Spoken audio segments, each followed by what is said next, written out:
Então, pessoal, vou orar aqui, tá? Para a gente dar início.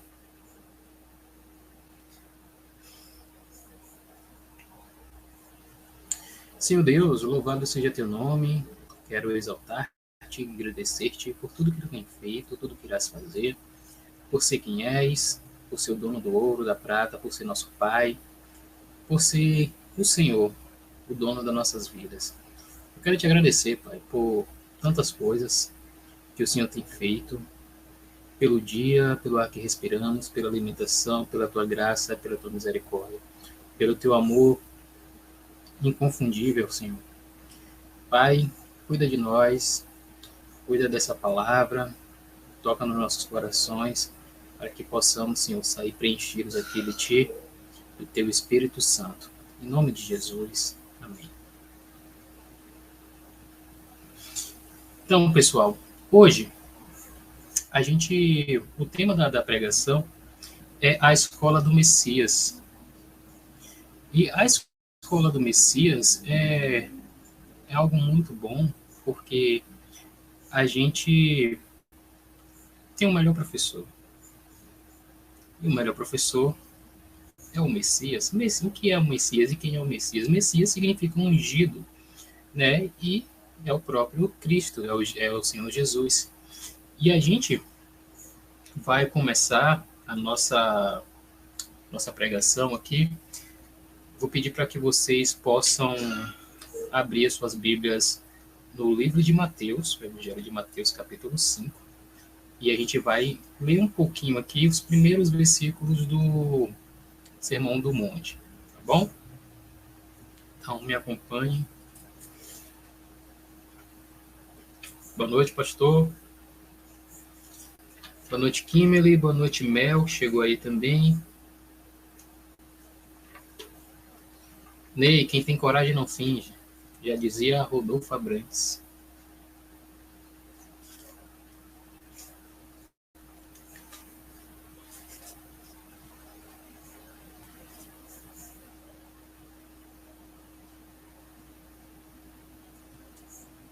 Então, vamos lá. Aqui o título da minha Bíblia fala as bem-aventuranças. Não sei se na de vocês tem a mesma coisa. Deixa eu ver outra tradução aqui. Rapidinho. Estava lendo as duas. Aqui essa é a NVI. Só para ter uma... nessa aqui não tem título, não. Mas tudo bem. Ficaremos em Mateus 5, as bem-aventuranças. Eu vou ler do versículo 5, do versículo 1 até o versículo 11, tá bom? Então, vendo as multidões, Jesus subiu ao monte e se assentou. Seus discípulos aproximaram-se dele, e ele começou a ensiná-los, dizendo: Bem-aventurados os pobres em espírito, pois deles é o reino dos céus. Bem-aventurados os que choram, pois serão consolados. Bem-aventurados os humildes, pois eles receberão a terra por herança. Bem-aventurados que têm fome e sede de justiça, pois serão satisfeitos. Bem-aventurados os misericordiosos, pois obterão misericórdia. Bem-aventurados os puros de coração, pois verão a Deus. Bem-aventurados os pacificadores, pois serão chamados filhos de Deus. E bem-aventurados os perseguidos por causa da justiça, pois deles é o reino dos céus. Bem-aventurados serão vocês quando, por minha causa, os insultarem, os perseguirem e levantarem todo tipo de calúnia contra vocês. Alegrem-se e regozijem-se, porque grande é a recompensa nos céus, pois da mesma forma perseguiram os profetas que vieram antes de vocês. Esse texto, o Sermão do Monte, né, os primeiros versículos aqui, eles são bem conhecidos, né, as bem-aventuranças e tudo mais. Já tem músicas, né, sobre esses versículos, né? A Catedral fez também, que é o nome da música, é o Sermão do Monte, é uma música muito boa, se eu não me engano é do 10 anos do Catedral.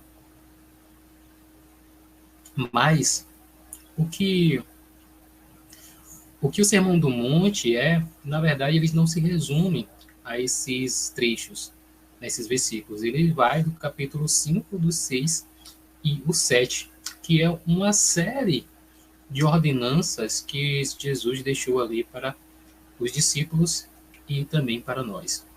O que acontece? Por que Sermão do Monte? O Sermão do Monte é porque Jesus estava ali numa localidade montanhosa, né? Aqui logo no versículo 1 fala que Jesus subiu ao monte e se assentou. Então já diz, né, o Sermão do Monte é porque realmente estava no monte. E o Sermão do Monte é nada mais, nada menos que o ensino de Jesus destinado aos seus discípulos, aquelas pessoas que estavam ali conversando. Não se tem uma exatidão de quantas pessoas tinham ali, mas realmente tinham mais que os 12. Né? Se vocês viram o cartaz que a gente colocou hoje no nosso Instagram e também no Facebook, vocês podem ter uma noção. Né? E o Sermão do Monte, ele foi dito para aquelas pessoas naquele momento, naquela hora por Jesus, mas naquele contexto, Jesus estava falando aos corações dos discípulos. Porém, quando nós lemos aqui esses versículos, essas palavras, não fica somente no coração daqueles discípulos, mas é que esteja dentro dos nossos corações também, porque, querendo ou não, nós que seguimos a Cristo, nós somos seus discípulos também. Então, aqueles mandamentos, aquela fala que Cristo fez, sendo do versículo do capítulo 5 ao capítulo 7, são destinados a todo discípulo de Jesus. Tá? Uma coisa que eu acho interessante é que muita gente começa a romantizar o Sermão do Monte. Mas se a gente observar o Sermão do Monte,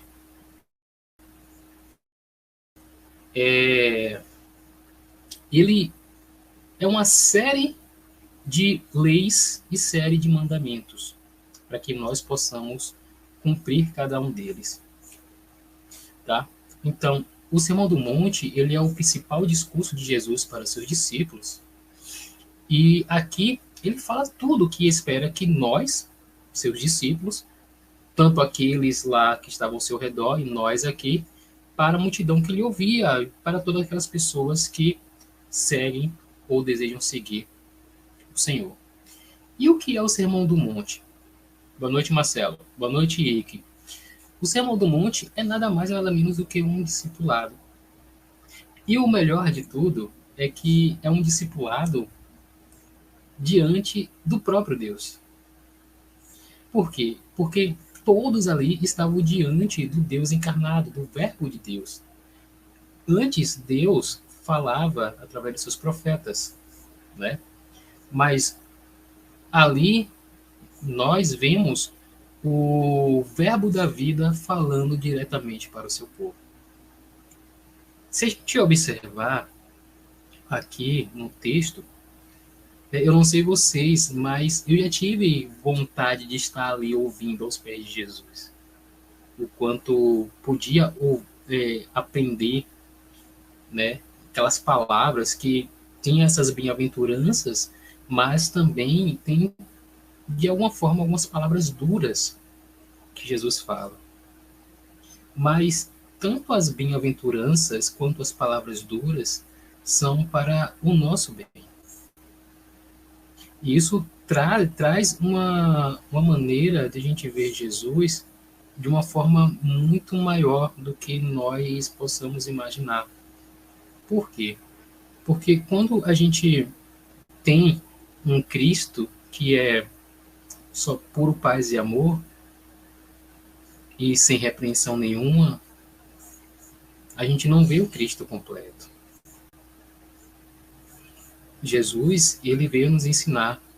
E nós estamos aqui na escola do Messias. Eles estavam lá diretamente falando com o professor, e nós estamos aqui aprendendo com Cristo também, através do seu Espírito Santo. E quando eu falei que Jesus estava ali, que era o próprio Deus, né, o Verbo encarnado, e antes, né, Deus falava através de seus profetas. Percebe uma coisa: a palavra de Deus, na verdade, teologicamente falando, há dois tipos de revelações. A primeira é a revelação natural e a segunda, a revelação especial.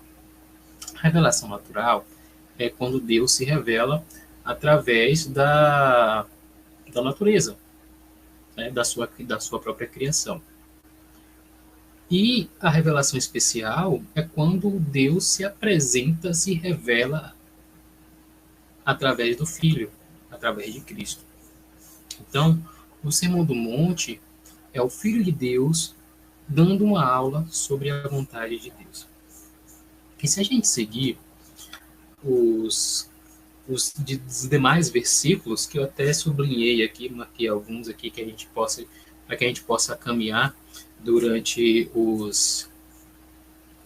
a nossa live aqui, durante a nossa transmissão, tem coisas que, se a gente não prestar atenção, a gente passa batido. Por quê? Porque aqui, olha só, a gente fica nessa questão das bem-aventuranças, é uma maravilha, é muito bom. Só que, muitas vezes, a gente esquece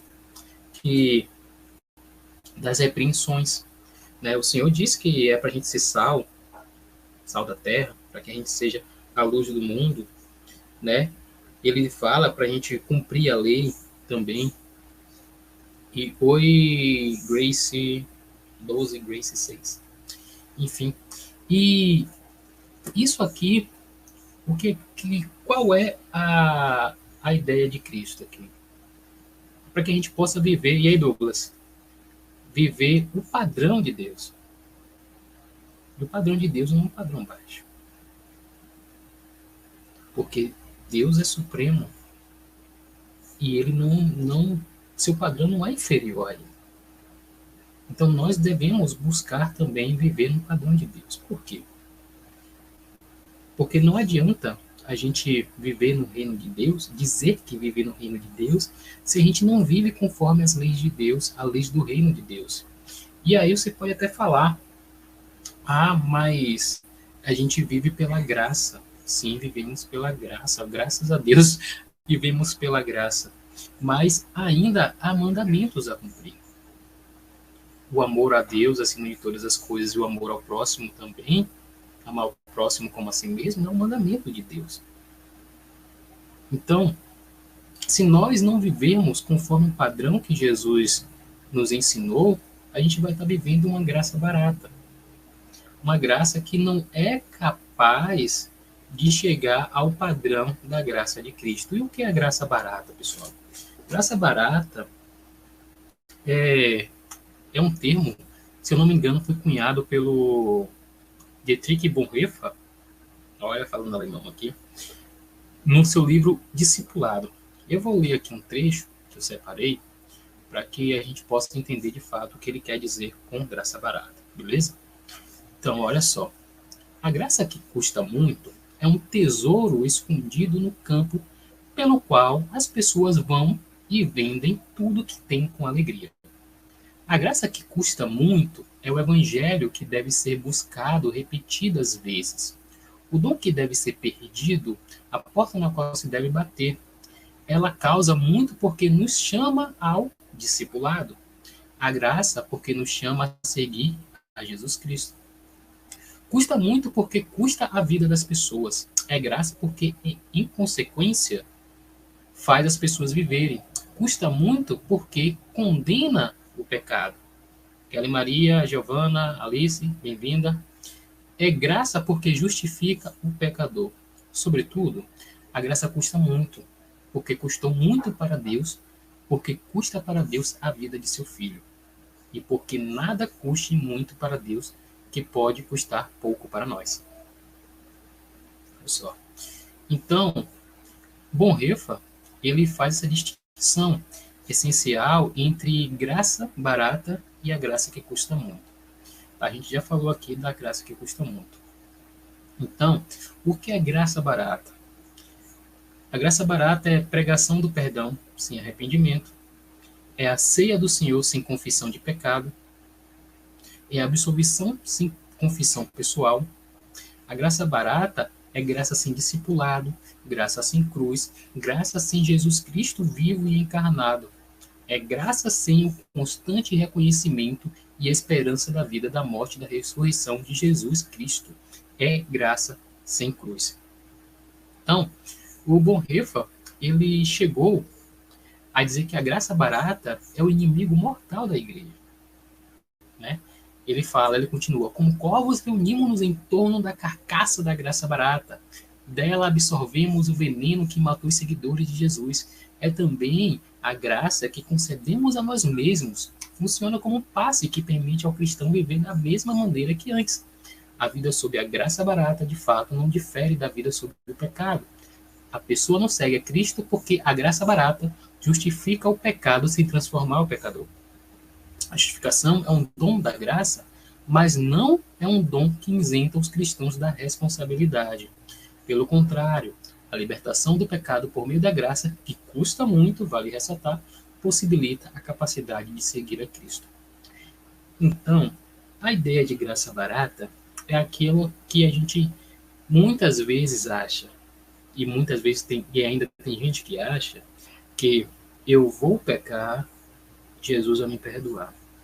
Porque Jesus perdoa os pecados. Eu vou fazer isso e depois eu vou pedir perdão, porque Deus perdoa. E ainda tem umas pessoas que não entendem a predestinação da melhor forma, ou melhor dizendo, da forma correta, e fala, tá, eu sou eleito, eu sou predestinado ao céu, então eu vou fazer qualquer coisa aqui, peço perdão e vou para o céu depois. Vou até tomar um café. Então, o que a gente está fazendo aqui, a gente está tirando todo o valor da obra de Cristo na cruz e a gente está barateando aquilo que valeu, que custou a vida do Filho de Deus. Então, quando a gente começa a viver uma vida que não transforma, a gente viver uma vida supostamente cristã, a gente ir para a igreja, a gente, sei lá, ler a Bíblia, a gente fazer uma oração e não tiver uma transformação real, a gente está tirando todo o valor da obra de Cristo, não estamos vivendo uma vida transformada, não nascemos de novo e apenas vivemos conforme a gente deseja viver. Uma vida promíscua, uma vida sem cruz, uma vida sem discipulado. Então, aqui no Sermão do Monte, Jesus mostra realmente quem é de fato o cidadão do reino, quem é o discípulo dele. Porque seguir a Cristo, gente, é viver tudo aquilo que ele falou para que a gente possa cumprir. E só mais uma lida aqui no texto. Ele fala o seguinte: todo aquele que desobedecer a um desses mandamentos, ainda que dos menores, e ensinar os outros a fazerem o mesmo, será chamado de menor no reino dos céus. Mas todo aquele que praticar e ensinar estes mandamentos será chamado grande no reino dos céus. Pois eu lhe digo que se a justiça de vocês não for muito superior à dos fariseus e mestres da lei, de modo nenhum entrarão no reino dos céus. Essa questão aqui da justiça dos fariseus é porque os fariseus realmente eles viviam uma vida totalmente religiosa de uma forma mais hipócrita. Então, não foi à toa que Jesus confrontou diversas vezes os fariseus e os mestres da lei.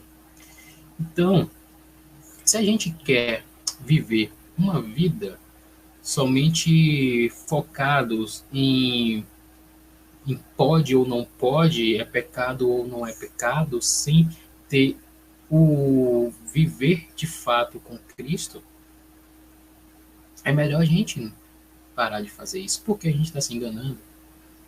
Eu vejo, às vezes eu chego nas caixinhas ali do André Valadão e de outros pastores que eu sigo, e eu vejo o pessoal falando, pode ou não pode? Isso é pecado ou não é pecado? sabe? Então, é como se a vida cristã fosse um modelo ou um manual de pode ou não pode, de deve ou não deve, de é pecado ou não é pecado. Mas a vida cristã, ela é muito mais profunda do que isso. A vida cristã é viver conforme Cristo, é viver Cristo, na verdade. Então, eu vejo que essa escola de Jesus, o nosso maior professor, se a gente não aprender com ele, não tem com quem a gente aprenda. Acredito que cada um de vocês, na época da escola, até na época da faculdade, tem um professor, teve ou tem um professor predileto. Né? Aquela pessoa que você se espelha, aquela pessoa que você vê, caramba, olha só, essa pessoa é desse jeito. A gente, normalmente, a gente aprende a gostar de uma matéria por conta do professor. Né? Eu comecei a gostar de história por conta de uma professora da quinta série. E aí ela ensinava muito bem.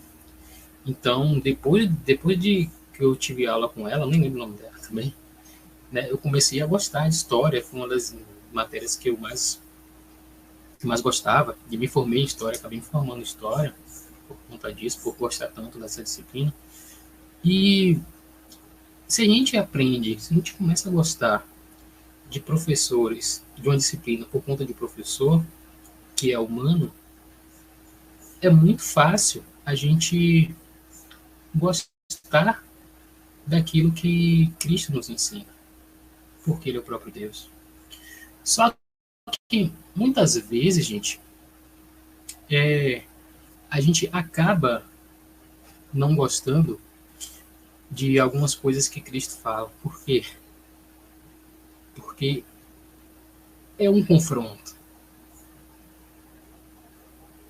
Viver Cristo, né, seguir a Cristo, como eu já falei, é viver tudo aquilo que Ele falou, né, tudo que Ele ensinou.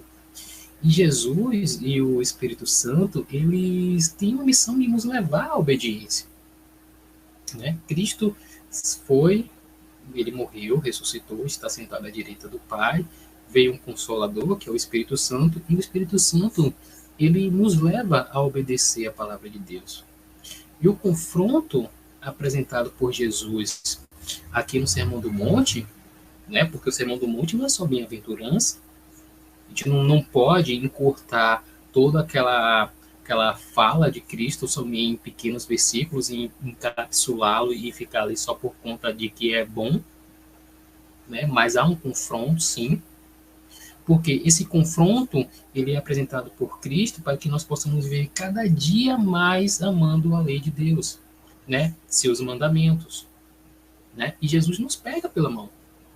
Que esse é o mais interessante, que esse é o mais bonito, esse é o mais legal, porque ele nos pega pela mão e nos faz cumprir a vontade de Deus. Ele não é aquele professor que passa a disciplina, manda a gente estudar e a ver se a gente tira 10 no final. Por quê? Se dependermos de nós, nunca tiraremos 10. Porque nós somos totalmente dependentes dele. E esse é o melhor professor. Quando há um confronto, né? Quando há esse confronto, dói. Dói demais. Tem aqui um outro versículo. Olha só. Versículo 21, capítulo 5, versículo 21, fala o seguinte: Vocês ouviram o que foi dito aos seus antepassados, não matarás ou não assassinarás. E quem matar está sujeito a julgamento. Mas eu lhes digo que qualquer que se irá contra seu irmão estará sujeito a julgamento. Também qualquer que disser seu irmão tolo, chamar seu irmão de tolo, será levado ao tribunal. E qualquer que disser louco corre o risco de ir para o fogo do inferno. Então, olha só, olha a distância. Nos 10 mandamentos fala para a gente não assassinar, né?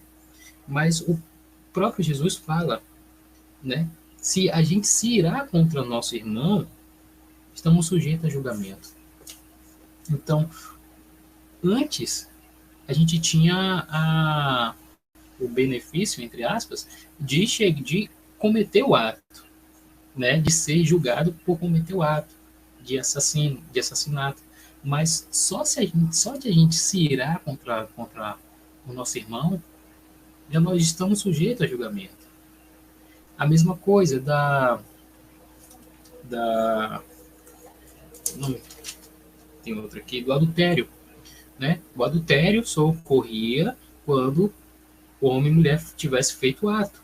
Mas aqui, no versículo 28, fala o seguinte: qualquer que olhar para uma mulher e desejá-la já cometeu adultério com ela no seu coração. Vocês acham que é fácil cumprir tudo aquilo que Jesus nos ordenou? Não é fácil. Mas, graças a Deus, o Espírito Santo está aqui para nos ensinar. E quanto mais a gente tem essa consciência de que nós estamos vivendo num patamar, ou melhor dizendo, que nós devemos viver num patamar segundo o reino de Deus, realmente com nossas forças nós não conseguiremos, mas através do Espírito Santo que nos dá, que nos guia, que nos mostra o caminho que devemos seguir. E tudo o que Cristo está falando aqui, pelo menos esses dois trechos que eu li, são de fatos ofensivos. Né? Porque, imagine aquela cena da mulher que foi pega em adultério e Jesus chegou, né, e falou bem assim: quem não tiver pecado que atire a primeira pedra. Né? Todo mundo soltou a pedra, tal. Mas que a mulher, exatamente, ela, já matamos muita gente por aí, gente. E aí, o que acontece? Quando a gente observa isso, né, que a gente pode ser levado a julgamento, ou que só pensar a gente está cometendo um ato de adultério, gente, assim, você olha e fala: não, é impossível seguir isso. Mas uma coisa que é certa é que Jesus, ele não fala essas coisas à toa. Eu lembro que quando eu estava dando aula numa escola lá em Bonfim de Feira,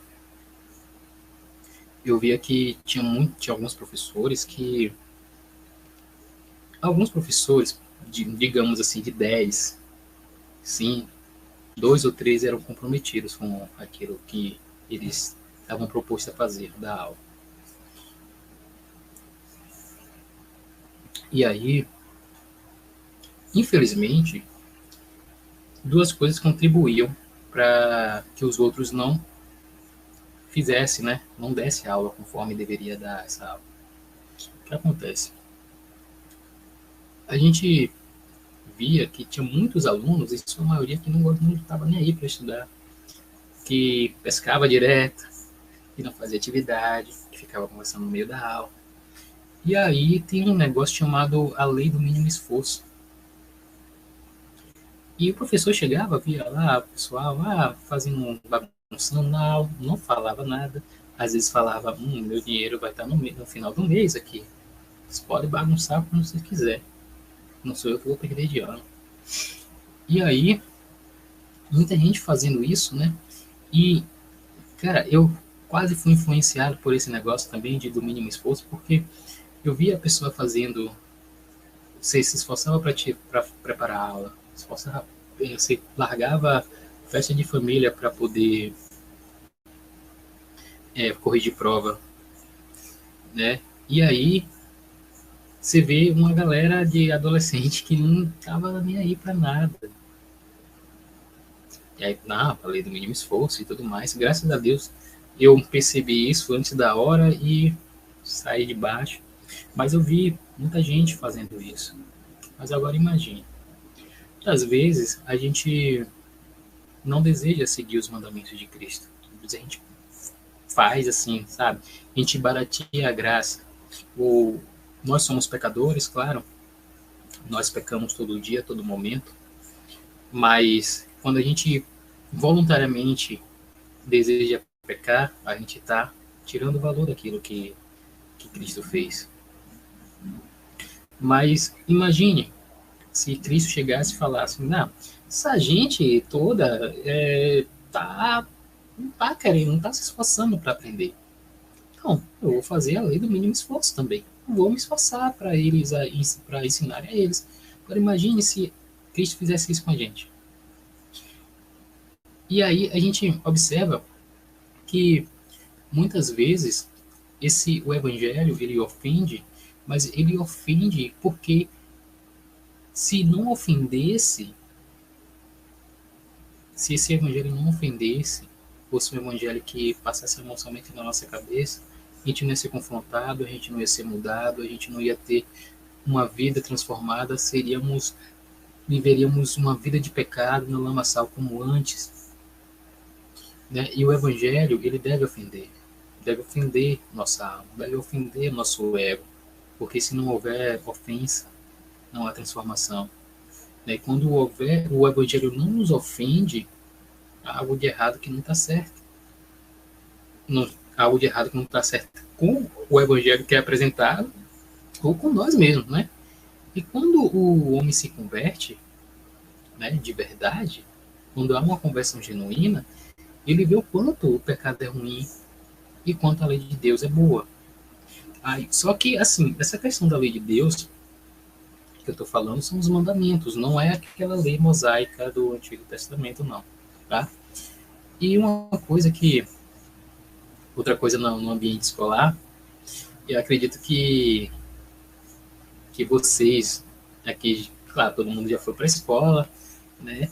E a gente, como aluno, a gente sabe, não somente na escola, mas na faculdade também, já vi muito nisso, misericórdia. Muita gente, na verdade, algumas pessoas, né? Não muita gente, mas aquelas pessoas que gostam de levantar a mão, assim, né? Realmente nem sempre nós estamos com vontade de estudar, de estar na aula. Sempre aquele aluno que quer se destacar, né, quer mostrar que sabe das coisas, mesmo querendo falar o óbvio, ele vai lá e fala. Se você não conheceu alguém assim, então você é essa pessoa. Mas essa escola aqui, essa escola de Cristo, essa escola do Messias, ela é diferente. É uma escola que nos desafia a cada lição. Cada assunto abordado é um confronto diferente.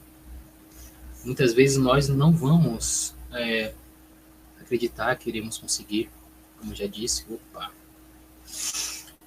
mas graças a Deus o nosso professor é aquele que caminha conosco, porque ele é o próprio caminho. Nós aprendemos o que é verdadeiro, porque ele é a própria verdade. E saímos dessa vida morta, dessa vida mesquinha, dessa vida, sabe, arruinada, porque ele nos vivifica porque ele é a própria vida. E infelizmente, né, sempre há aqueles que não entendem bem a mensagem que o professor acaba falando, né? E aí eles começam a destoar o discurso do professor, aquela aula que o professor deu, e começa a falar coisas que não condizem com o evangelho. E eis aqui, rapaz, essa semana, essa semana, olha só, olha só, olha só, olha só. Eu não sei se vocês conhecem, mas, gente, não, eu só vou recomendar uma coisa a vocês. Se vocês seguem pessoas que utilizam o evangelho para ganhar dinheiro, saiam. Sai de perto, pelo amor de Deus. A gente teve aquela ideia aquela teologia da prosperidade, né? A teologia da prosperidade tem, conhece, né? De Macedo, vários outros nomes aí, tudo mais, que são nomes importantes aqui para o gospel, né? Vamos dizer, para o evangelho brasileiro. Mas teve Tem uns que estão aparecendo agora, estão ficando mais em destaque, que é basicamente a, a teologia da prosperidade 3.0, né, com alta tecnologia. Teve um cidadão que rolou até em vários jornais aí, que chamou uma galera, um monte de gente besta, né, que gastou um monte de dinheiro para subir um monte. E aí aconteceu que nessa subida do monte, o monte era perigoso, né? Segundo especialistas, de dezembro a março, subir nesse monte aí é muito perigo. E aí a criatura vai e chama o pessoal para subir. Aí um monte de bestalhado vai e sobe também, né? Paga mais de 50 mil reais. E aí aconteceu que o corpo de bombeiro, teve que resgatar essa galera. E o pior de tudo é que você chega no stories desse rapaz, né? E ele fala, aqui é o celular, tá? É,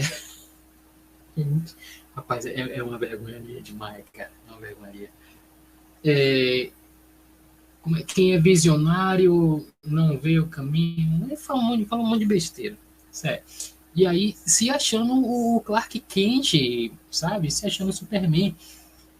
E sendo que o corpo de bombeiros foi acionado para salvar todo mundo ali, para resgatar todo mundo ali. Então, teve até um bombeiro que repostou isso no seu Instagram, falando mal dessa criatura. Eu não vou nem falar o nome dele para você não ir lá, porque não vale a pena aí. Então, tem muita gente, né, que utiliza o evangelho para angariar fundos. E esse mesmo cara, ontem, eu estava vendo no Twitter, estava vendo um vídeo, ele estava fazendo o seguinte: tinha a galera lá, vem Jesus, tinha um cara lá no teclado, um piano de cauda, acho que no ginásio e tudo mais. Vem Jesus e não sei o que, blá blá blá. O cara lá fazendo louvor, né, pra Jesus. E aí do nada aparece uma câmera assim, filmando um helicóptero vindo pra. Falei, eita rapaz, Jesus vem de helicóptero. Tá, né? Dizem que ele vem sobre as nuvens, então. Né? Aí depois aparece uma outra imagem. Um poste. Falei, não é possível, Jesus vem de poste. Aí Jesus entra. Oh, desculpa, Jesus não. E aí essa pessoa entra num ginásio tal. E, velho, há um alvoroço. Há um alvoroço. E isso é muito triste, porque, primeiro, você observa a pessoa cantando Maranata, hora vem, vem Jesus e não sei o que. E aí aparece essa pessoa e o cara falando, a galera ovacionando esse pessoal. E, gente, é uma coisa que é absurda. Outra coisa também que aconteceu nos Estados Unidos, numa igreja famosa lá, teve um encontro de o cara deu palco para políticos, né, deu púlpito para os políticos lá nos Estados Unidos. E é isso que aqueles que aprenderam o evangelho de uma forma errada estão fazendo, estão reproduzindo isso. São coisas que utilizam a palavra de Deus, utiliza o fato do reino de Deus existir para poder querer ser rei. E nós não somos reis. Nós somos servos. Se você quiser ganhar seu dinheiro, tudo bem, tranquilo.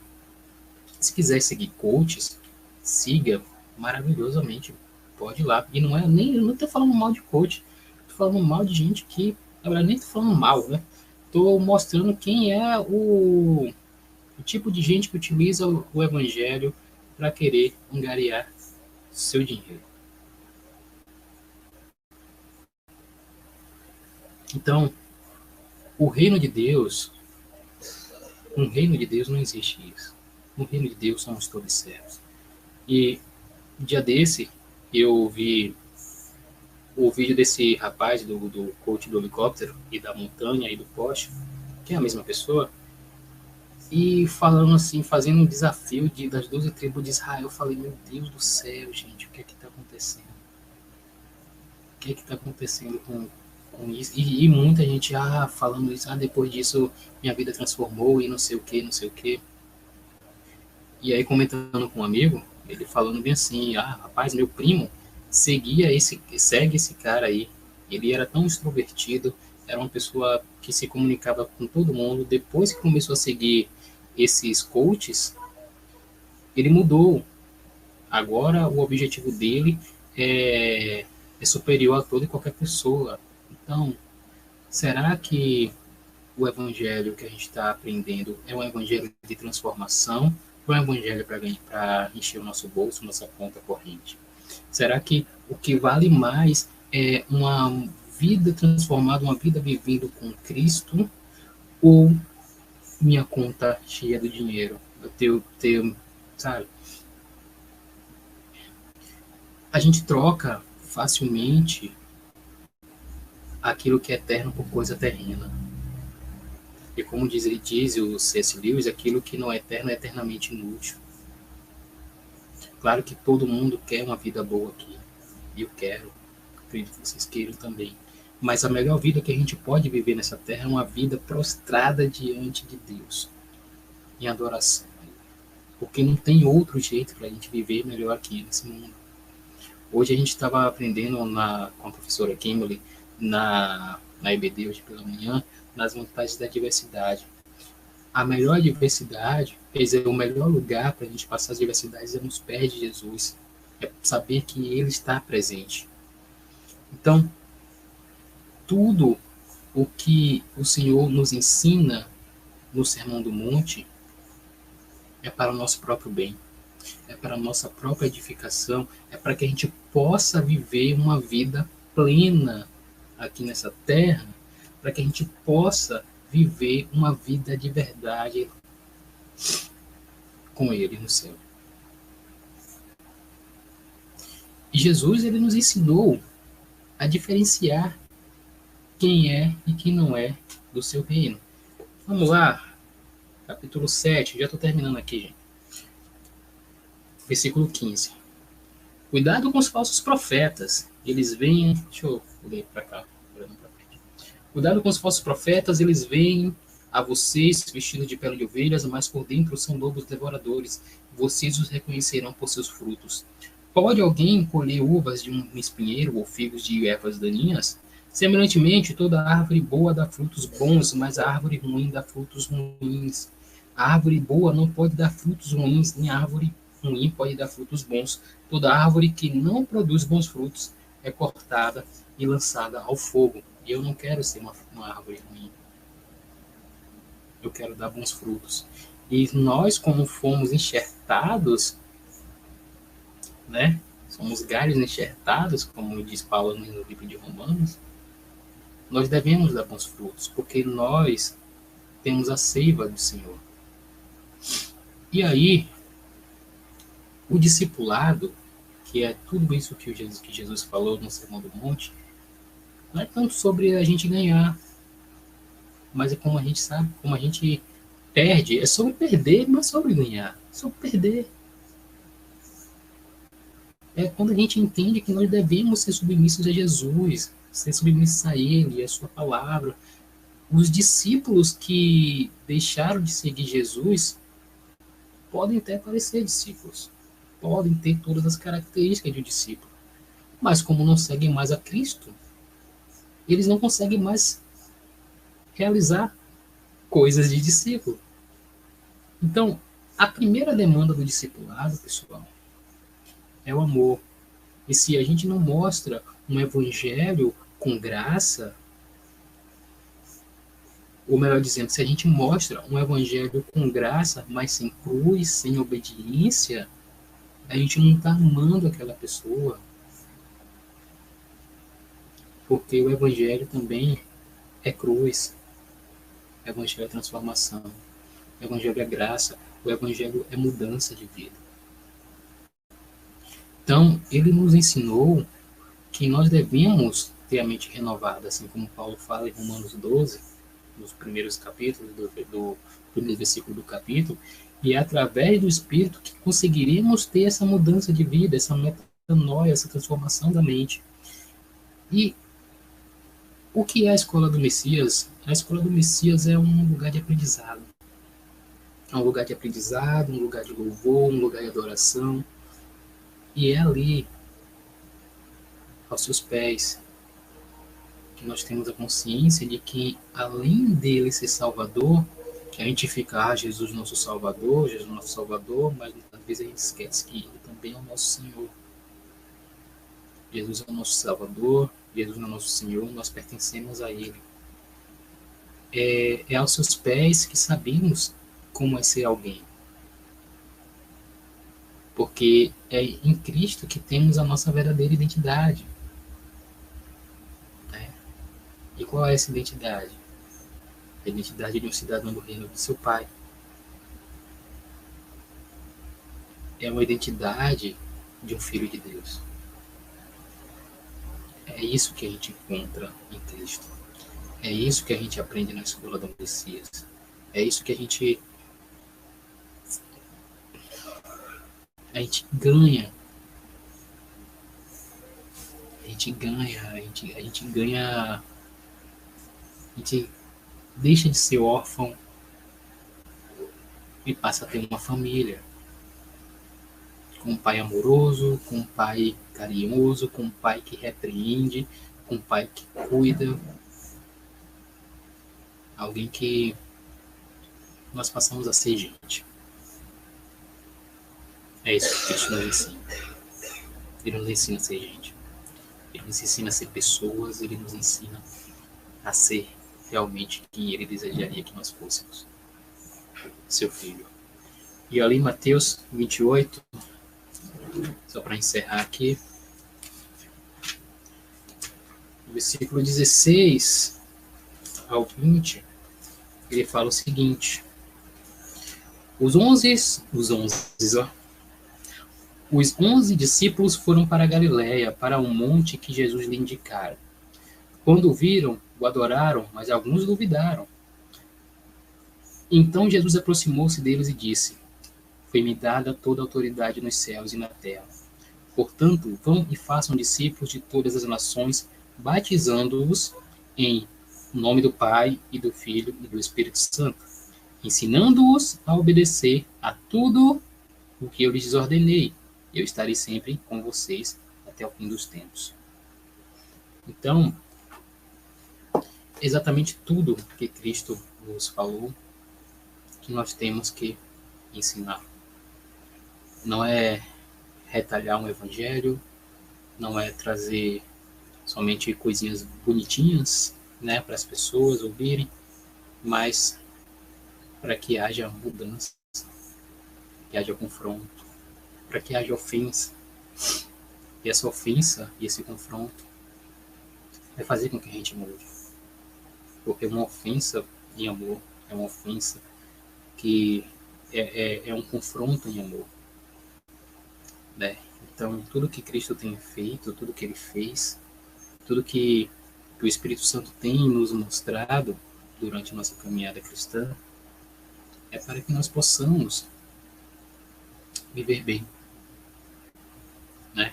Que a gente possa um dia estar com ele no seu reino, adorando em espírito e em verdade, e vivendo como é que ele gostaria que nós vivêssemos. E é isso, pessoal.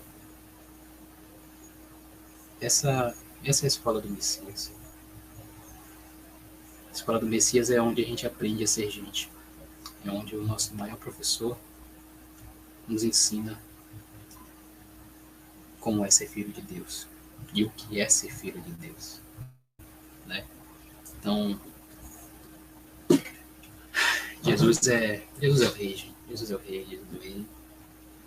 E não há outro caminho para que por onde a gente possa caminhar para que a gente possa ir.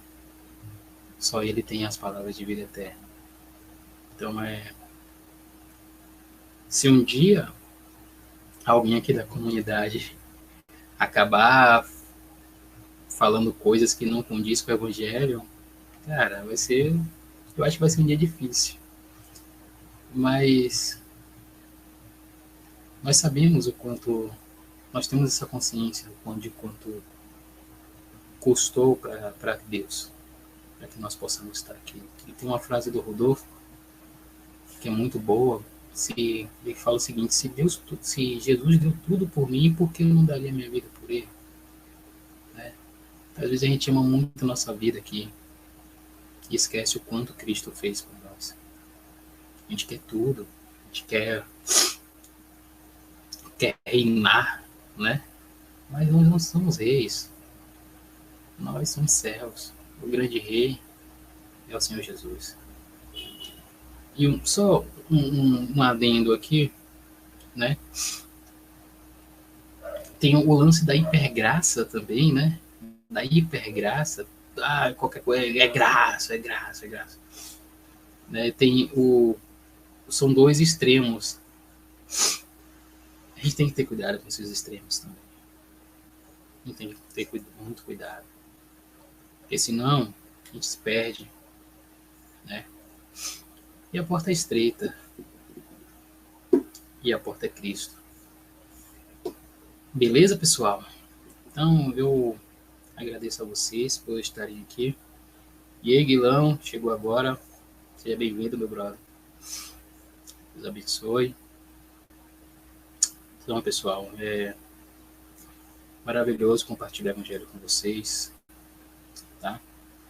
Só uma coisa, Videira, tem alguma informação, algum recado para dar aí?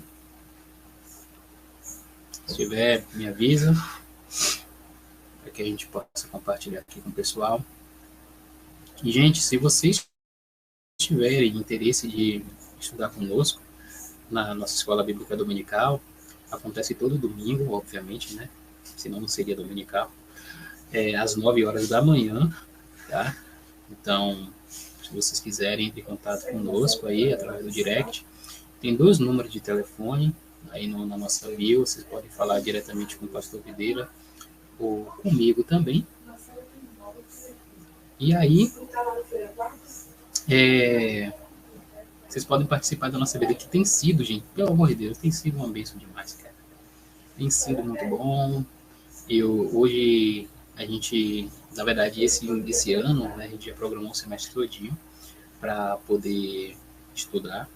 Uma outra coisa que a gente vai divulgar durante a semana vai ter um evento muito bom no dia 5 de fevereiro com Elio Enai Jeová e Isaías Ribeiro. Né? Nós vamos conversar, vai dar um bate-papo sobre a simplicidade cristã e a vida ordinária. Então, a gente vai divulgar essa semana aí ainda, mas vai ser um negócio bom. Vai ser transmitido através do nosso Instagram aqui e também pelo nosso canal no YouTube. Inclusive, falei no início, estou transmitindo aqui a nossa live através do canal no YouTube, vai ficar salva tanto aqui no Gmail, no IGTV, quanto lá no nosso canal, tá bom? Ela comentou aqui, ó, uau, gostei desse formato aqui. Então, quando pudermos, a gente vai fazer isso aqui, tanto no Instagram ou no YouTube, tá? Então, acho que não tem recado nenhum. Vou orar aqui para a gente encerrar. Pedir a Deus que nos perdoe os pecados e que nos guarde de nós mesmos, né? É importante que Ele cresça. Então, Pai amado, Tu és santo, Tu és soberano sobre a terra, sobre o céu, Tu és o Senhor absoluto. E nós estamos aqui, Senhor, te louvando, engrandecendo Teu nome. Eu te peço perdão, Pai. Muitas vezes a gente peca deliberadamente, a gente barateia a Tua graça, a gente não se importa com a crucificação de Cristo, a gente não enxerga mais os cravos nas mãos dele. Nos perdoe, Senhor, por isso. Nos perdoe. Nos perdoa, Senhor.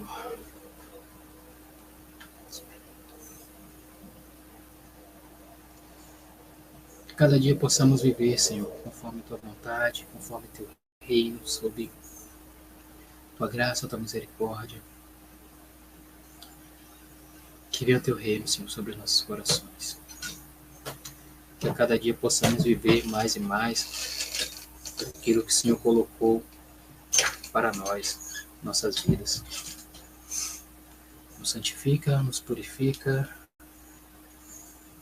e que possamos viver essa identidade de ser filho teus. Muito obrigado por hoje. Deus abençoe a vida de cada um aqui. Quem está aqui presente, quem vai ver essa live, quem já viu, quem vai ver no futuro, distante, presente, enfim. Abençoa, Senhor, esse povo todo e que teu nome seja glorificado eternamente. E aqui a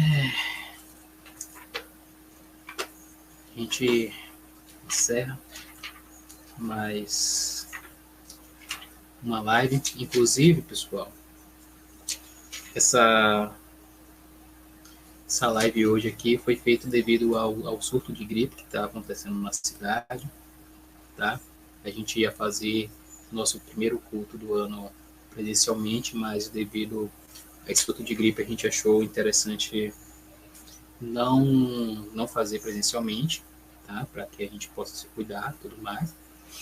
E também no próximo domingo, acredito eu, que teremos um culto presencial lá no nosso lugarzinho, bonitinho, tudo nos conformes, tá? Então, que a graça do Senhor Jesus Cristo, o amor de Deus e a comunhão do Espírito Santo seja com todos vocês, seja conosco, seja com nossos irmãos ao redor do globo terrestre, para todo sempre. Amém. Então, pessoal, é isso. Então, acredito que não tinha recado algum, mas domingo pela manhã é BD, dia 5 é evento, dia 5 de fevereiro. A gente vai soltar o cartaz aí. E só. Tá bom? Então, um forte abraço no coração de vocês. Deus abençoe e que Deus dê uma boa semana para vocês. Beleza? Então, um forte abraço. Até mais.